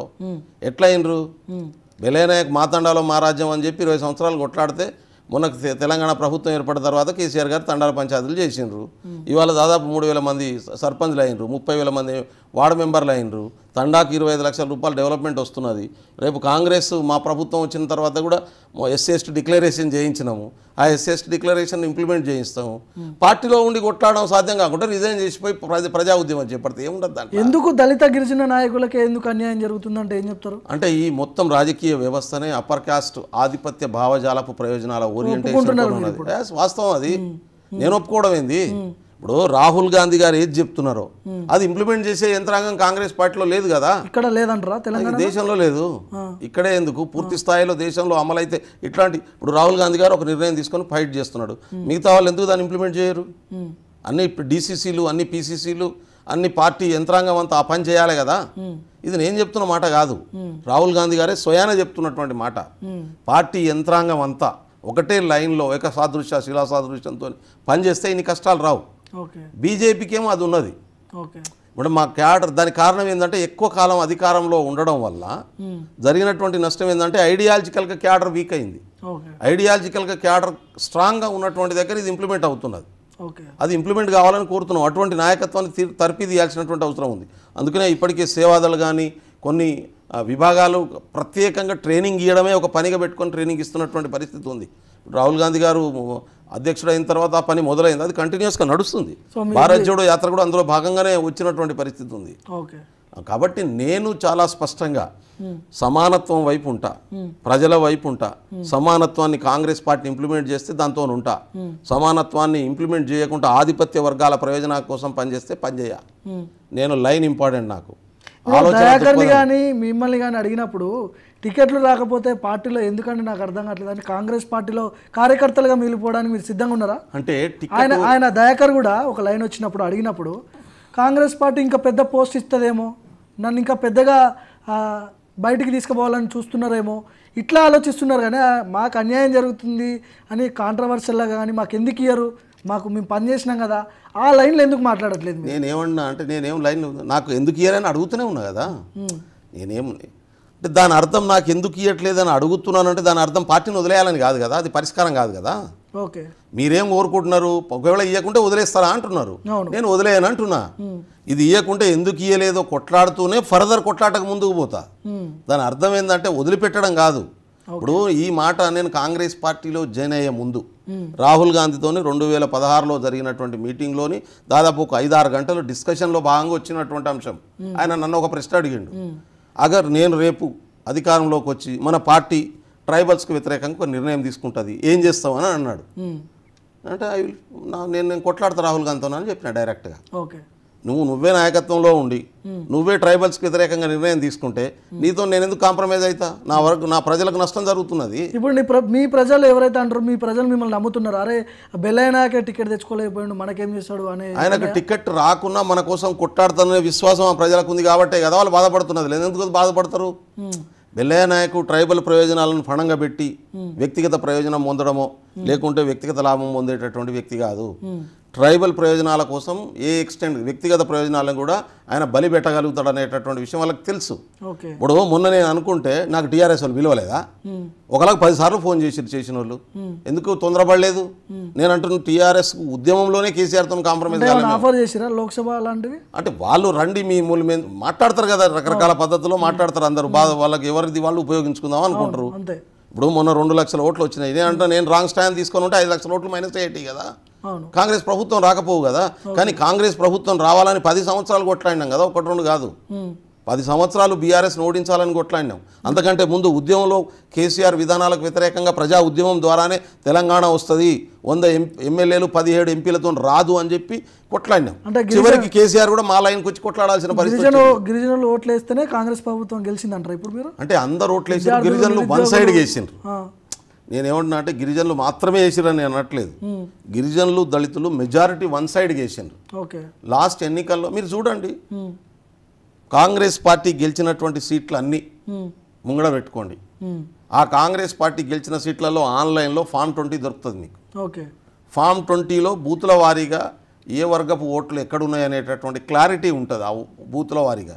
అది ముంగడ పెట్టుకొని సర్వే చేయండి, మీకు తెలిసిపోతుంది. నేను చెప్పుడు ఎందుకు, నాకు తెలుసు 90% ట్రైబల్స్ కాంగ్రెస్. కేసీఆర్ మీద వ్యతిరేకత మిమ్మల్ని గెలిపించింది, ఇందులో నో డౌట్. దీనికి కేసీఆర్ మీద వ్యతిరేకత గాల్లో కాంగ్రెస్ పార్టీ ఇప్పుడు రేవంత్ రెడ్డి కొంతమంది చాలామంది రాజకీయ విశ్లేషకులు కూడా వాళ్ళలో జరుగుతున్న చర్చ ఏంటంటే రేవంత్ రెడ్డి వీరోచిత పోరాటం చేసి పెద్దగా ఏం చేయలేదు, కేసీఆర్ మీద ఉన్న వ్యతిరేకత ఆ ఓట్లని ఇటు డైవర్ట్ అయినాయి, ఎందుకు కాంగ్రెస్ పార్టీ వచ్చింది, నిరుద్యోగులు విద్యార్థులకు అన్యాయం జరిగింది కాబట్టి వాళ్ళంతా వన్ సైడ్ అయిపోయారు, వేరే ఆప్షన్ లేక కాంగ్రెస్ పార్టీకి ఓట్లు వేశారు అనే చర్చ కూడా వస్తుంది.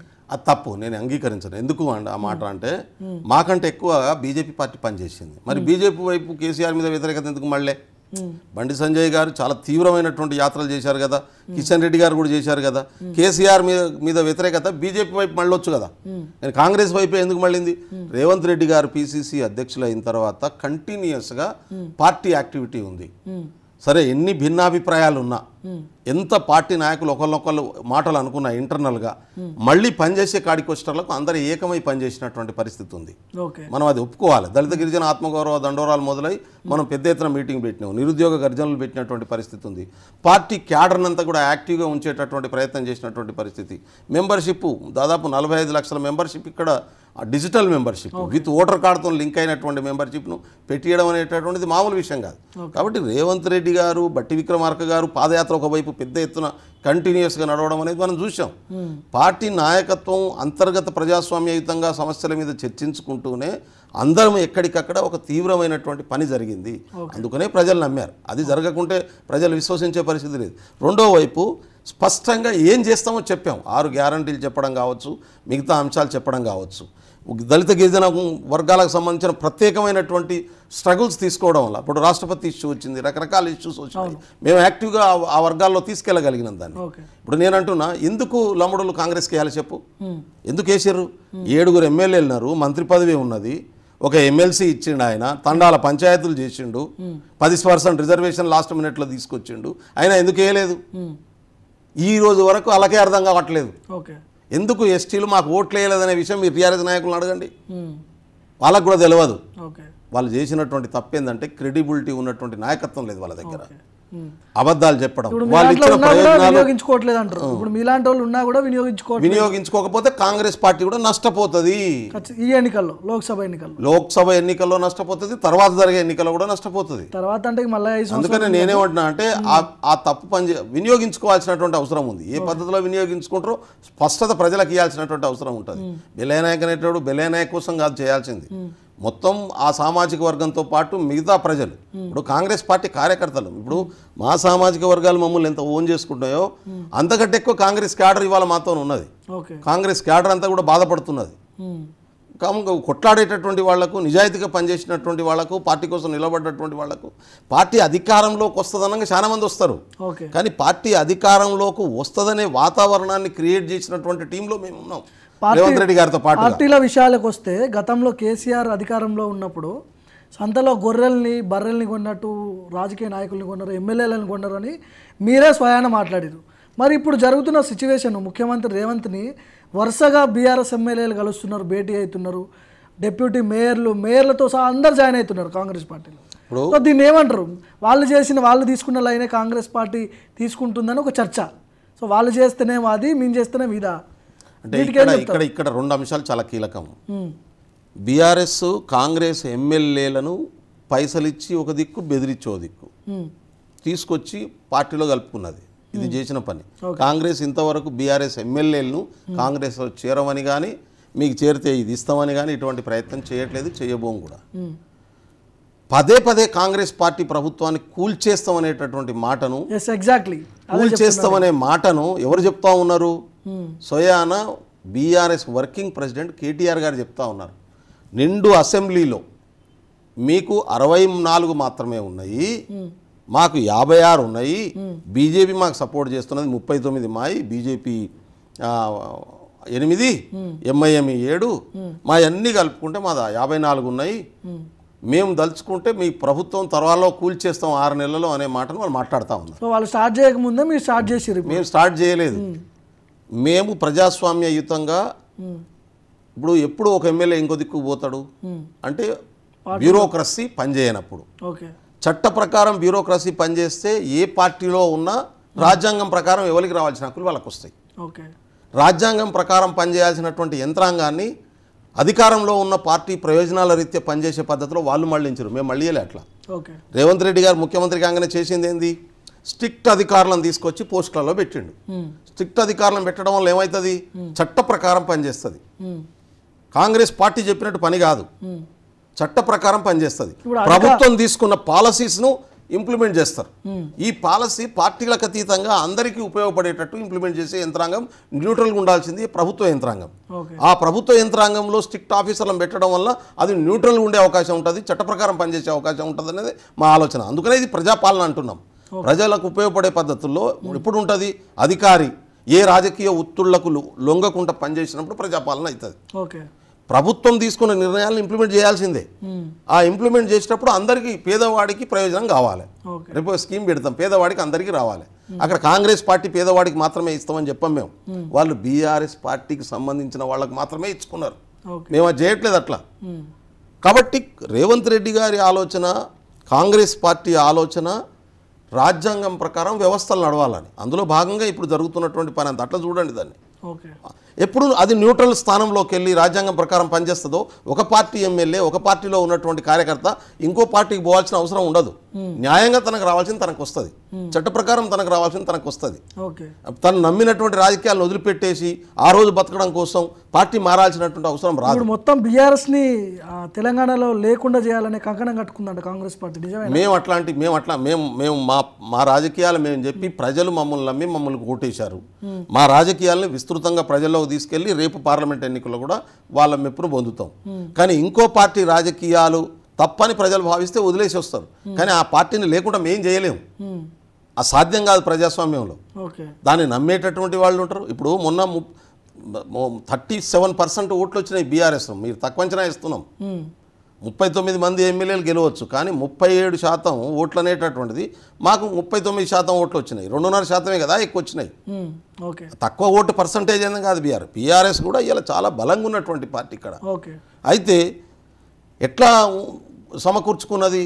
సిద్ధాంతపరమైనటువంటి బలం ఉంటే మంచిదే, అధికారం ద్వారా వచ్చినటువంటి బలం. ఇవాళ బీఆర్ఎస్ పార్టీకి నేను ఒక సలహా ఇవ్వదలుచుకొని మీరు అడిగారు కాబట్టి, ఇప్పటికైనా నీ సిద్ధాంతం ఏదో నిర్వర్తించుకొని ఆ సిద్ధాంత పునాదుల మీద రాజకీయ పార్టీ నిర్మాణం చేసుకోకపోతే అది లేకుండా పోతుంది. దాన్ని ఎవరు కూల్చాల్సిన అవసరం లేదు, అదే కూలిపోతుంది. అధికారం ద్వారా వచ్చేటటువంటి నిర్మాణం వేరు, సిద్ధాంతం ద్వారా వచ్చేటటువంటి నిర్మాణం వేరు. అధికారం ద్వారా వచ్చేటటువంటి నిర్మాణం అధికారం పోగానే కూలిపోతుంది, సిద్ధాంతం ద్వారా వచ్చే నిర్మాణం శాశ్వతంగా ఉంటుంది. ఆ బలం ఇవాళ పెంచుకోవాల్సినటువంటి బాధ్యత ఉన్నది మాకు. అది సిద్ధాంతం ద్వారా వచ్చినటువంటి ప్రయోజనము ఇవాళ అధికారం ద్వారా అదే అదనపు యాడింగ్ అవుతుంది అంతే తప్ప అదే అధికారం ద్వారా వచ్చిన బలం కాదు మాది. మాది అధికారం ద్వారా వచ్చినటువంటి బలం. ఇందాక మీరు ఏదైతే చెప్పారో పదవులు రాకపోయినా కూడా పార్టీకి విధేయుడుగా ఉంటా, పార్టీ కోసం పనిచేస్తా అన్నారు కదా, ఆ వీడియో క్లిప్ మళ్ళీ మీకు లోక్సభ ఏదైతే ఎన్నికలు అయిపోయిన తర్వాత అది మళ్ళీ ప్లే చేసే ప్రయత్నం చేస్తాను. ఎందుకంటే నాకైతే నమ్మకం లేదు, బెల్లయ్య నాకు ఖచ్చితంగా పార్టీ మారాలని చూస్తున్నాడు. మంచి మంచి ఆఫర్స్ ఉన్నాయంట, డబ్బులు కావచ్చు, పదవులు కావచ్చు, ఇంకేదో కావచ్చు. బీజేపీ నుంచి పెద్ద ఎత్తున మీకు ప్రెజర్ ఉందంట, రమ్మని అంటుర్రంట. మరి మీరు ఉంటారా పోతారో చూడాలి. మీకు నేను ఏమంటున్నా అంటే మీరు ఒక్కసారి కాదు 100 సార్లు ప్లే చేసుకోండి. నేను మళ్ళీ చెప్తున్నా, బెల్లయ్య నాయక్ ప్రైస్ ట్యాగ్ లేదు. రేట్ ఉన్నోని కొంటారు, రేట్ ఉన్నోని కొంటారు. షర్టు దీనికి ఒక ప్రైస్ ట్యాగ్ ఉంటుంది, ఎంఆర్పి. పాయింట్ ఒక ప్రైస్ ట్యాగ్ ఉంటుంది. బెల్లయ్య నాయక్ ఒక సిద్ధాంతం ఉంది, అది సమానత్వం వైపు నిలబడే సిద్ధాంతం. నేను మళ్ళీ చెప్తున్నా, భారత రాజ్యాంగంలో ప్రియాంబుల్లో పెట్టుకున్నటువంటి స్వేచ్ఛ, స్వతంత్రము, సమానత్వము, సౌభ్రాతత్వం మీద నిలబడేటటువంటి స్వేచ్ఛ, స్వతంత్ర, సమానత్వాలు అది కోరుకుంటున్నా. నా వర్గ ప్రయోజనాలను కోరుకుంటున్నా. ఇదే నా వర్గమే ఎందుకు కోరుకుంటున్నా, అందరినీ కోరుకుంటున్నా. అణచివేతకు గురి అయింది గిరిజనులు, దళితులు, బీసీలు, మైనారిటీలు, మహిళలు, ఆధిపత్య వర్గాలు తమ ప్రయోజనాల కోసం ఈ వర్గాల్ని తరతరాలుగా అణిచేసుకుంటూ వస్తున్నాయి. అందుకనే బాబాసాహెబ్ అంబేద్కర్ సిద్ధాంతం ప్రకారం వచ్చినటువంటి వాడిని నేను, దాన్ని నమ్మినటువంటి వాడిని, దాన్ని ఆచరించేటటువంటి వాడిని, దాని ప్రకారం జీవించేటటువంటి వాడిని. కాబట్టి ఈ సిద్ధాంత పునాదుల మీద సమానత్వం వైపు నిలబడమే బెల్లయ్య నాయక్ చేసే పని. కాంగ్రెస్ పార్టీ సిద్ధాంతం సమానత్వం, ఆచరణలో సమానత్వం ఇంప్లిమెంట్ కావట్లేదు అనేదే బాధ. ఇది నా బాధ కాదు, రాహుల్ గాంధీ గారి బాధ కూడా, ఖర్గే గారి బాధ కూడా ఇదే. దళిత గిరిజన నాయకులకు పదవులు, ఎమ్మెల్యే టికెట్లు, ఎంపీ టికెట్లు ఇస్తే వాళ్ళు ఒక సెంట్రల్ ఆఫ్ పొలిటికల్ క్రియేట్ చేసుకుంటారు. ఆ సమాజం మొత్తం వచ్చి వీళ్ళ దగ్గరికే వస్తుంది. ముఖ్యమంత్రి ఉన్నాడు, తర్వాత ఎవరు ఉండరు, వీళ్ళే మొత్తం సమాజాలను మొత్తం గిరిజన, దళిత ఈ బెల్ట్ను మొత్తం కూడా వీళ్ళే మేనేజ్ చేసుకుంటారు. తర్వాత పొలిటికల్గా మాకేమన్నా థ్రెట్ అవుతుంది రెడ్లకని అట్లేమన్నా ఆ లైన్లో ఏమన్నా భావిస్తున్నారా? నేను అట్లా అనుకోవట్లేదు. నేనేమంటున్నా అంటే ఒకటైతే క్లియర్, ఇప్పుడు యాక్సెస్ ఉన్నటువంటి వాళ్ళ దగ్గరికి ఎవరన్నా వెళ్తారు. యాక్సెసిబిలిటీ చాలా ఇంపార్టెంట్. ఏ నాయకుడన్నా ఏ సామాజిక వర్గం నుంచి అన్నా, మాకు మా సామాజిక వర్గం వాళ్ళే రారే కదా, మా దగ్గరికి అన్ని వర్గాలు వస్తాయి. రెడ్లు వస్తారు, బీసీలు వస్తారు. ఇప్పుడు నేను చెప్పిన కదా, ఈ సమానత్వాన్ని కోరుకునేటటువంటి వాళ్ళందరూ వస్తారు నా దగ్గరికి. నేను వ్యాపారాలు చేసుకునేటోళ్ళు ఉన్నాను అనుకో, వ్యాపారం చేసుకునేటోళ్ళంతా నా దగ్గరికి వస్తారు. నేను ఇంకో పని చేసేటోళ్ళు ఉన్నాను అనుకో, ఆధిపత్యం చేసేటోళ్ళు ఉన్నాను అనుకో, ఆ కేటగిరీ ప్రజలే జమ అవుతారు. అది కులాన్ని బట్టి ఉండదు, కులాన్ని బట్టి ఉండదు. సమానత్వాన్ని కోరుకునేటోడు నా దిక్కు పోలరైజ్ అవుతాడు, ఖచ్చితంగా అవుతాడు. అది కాకుండా ఉండడు. నేను అధికారంలో ఉన్నా అవుతాడు, అధికారంలో లేకున్నా అవుతాడు. అధికారం ద్వారా జరిగేటటువంటి పోలరైజేషన్ నేను ఇంతకుముందే చెప్పినట్టు అది వేరు, ప్రయోజనాల కోణం నుంచి ఉంటుంది, లక్ష్యం కోణం నుంచి ఉండదు. లక్ష్యం కోణం నుంచి ఉండేటటువంటిది సిద్ధాంత పునాది మీద ఉన్నటువంటి వర్గం ఉంటుంది. అందుకనే ఒకటేంటంటే మావోడు ఉన్నాడని చెప్పి ధైర్యంతో యాక్సెసిబిలిటీ ఈజీగా ఉంటుంది, ఎవరైనా వస్తారు అట్లా. మన మిగతా వాళ్ళు కూడా వస్తారు, వీళ్ళు కూడా వస్తారు. కాబట్టి అది దాంతో అదేదో సెంటర్ అవుతుంది, అదేదో చేసేస్తారు అనేటటువంటి భావన ఉంటుంది అనుకుంటే నేను అనుకోను. అట్లా ఉందని నేను అనుకోవట్లేదు. చూద్దాం, ఒక లోక్సభ ఎన్నికల తర్వాత ఒక క్లారిటీ అయితే వస్తుంది. మనం దాని గురించి మళ్ళీ ఇదే స్టూడియోలో కూర్చుందాం. ఇంకేమైనా చెప్పదలుచుకున్నారా? నేను ఒకటే చెప్పదలుచుకున్నా, భారత ప్రజలకు, తెలంగాణ ప్రజలకు ప్రభుత్వం మీరు చెప్పినటువంటి మాట ప్రకారం పనిచేస్తూ ఉంది. రేపు వచ్చేటటువంటి పార్లమెంట్ ఎన్నికల్లో కాంగ్రెస్ పార్టీకి బలపరిచి సపోర్ట్ చేసి 17 సీట్లు గెలిపించాలని కోరుతా ఉన్నాను.